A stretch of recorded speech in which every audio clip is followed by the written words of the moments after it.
অমীমাংসিত, প্রদর্শনযোগ্য নয় বললেন সেন্সর বোর্ড।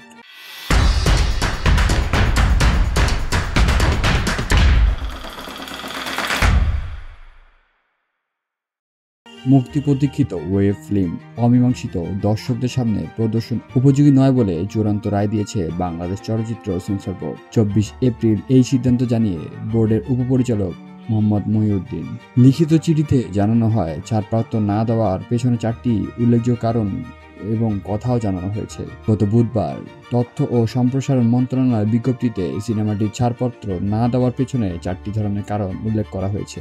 চলচ্চিত্রটি নৃশংস খুনের দৃশ্য রয়েছে, কাল্পনিক কাহিনী, চিত্রনাট্য, সংলাপের বিষয়বস্তুর বাস্তবতার সঙ্গে মিল রয়েছে। এ ধরনের কাহিনী বাস্তবে ঘটেছে এবং ঘটনা সংশ্লিষ্ট মামলা উচ্চ আদালতে বিচারাধীন এবং চলচ্চিত্রটির কাহিনী, বিষয়বস্তু বিচারাধীন মামলার সঙ্গে কিছু মিল ভুল বার্তা দিতে পারে এবং তদন্তে বিঘ্ন ঘটাতে পারে। এছাড়া সেন্সর বোর্ডের সদস্যরা আরও মত দেন, the fort for censorship of films in Bangladesh 1985 এর 1-4-5 দফায় বর্ণিত উদাহরণসমূহ চলচ্চিত্রটিতে বিদ্যমান থাকায় এটি জনসাধারণের মধ্যে প্রদর্শনীয় উপযোগী নয়। তাই বাংলাদেশ সেন্সরশিপ আইনবিধি 16-5 মোতাবেক উক্ত চলচ্চিত্রের সেন্সর আবেদনপ্রাপ্ত নির্দেশ গ্রহণ ক্রমে অগ্রাহ্য বলা হয়।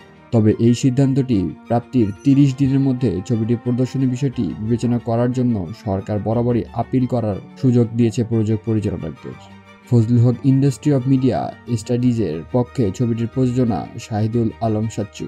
এই ইমপ্রেস টেলিফিল্মের অঙ্গ প্রতিষ্ঠান ওটিটি প্ল্যাটফর্ম আইন স্ক্রিনের জন্য নির্মাণ করা আছে।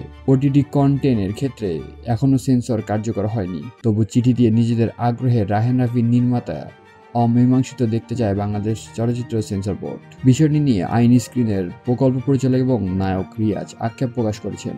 তিনি বলেন, গত ঈদে ঘোষণা দিলেও বহুল প্রতীক্ষিত সিনেমাটি মুক্তি দিতে পারেননি। এর জন্য আবার আন্তরিকভাবে দুঃখিত। সেন্সর সার্টিফিকেট পাওয়া সাপেক্ষে অতি দ্রুত সিনেমাটি মুক্তি দেওয়ার কথা রাখছি, কারণ বাংলাদেশ প্রচলিত আইন এবং সংবিধানের প্রতি শ্রদ্ধাশীল আমরা।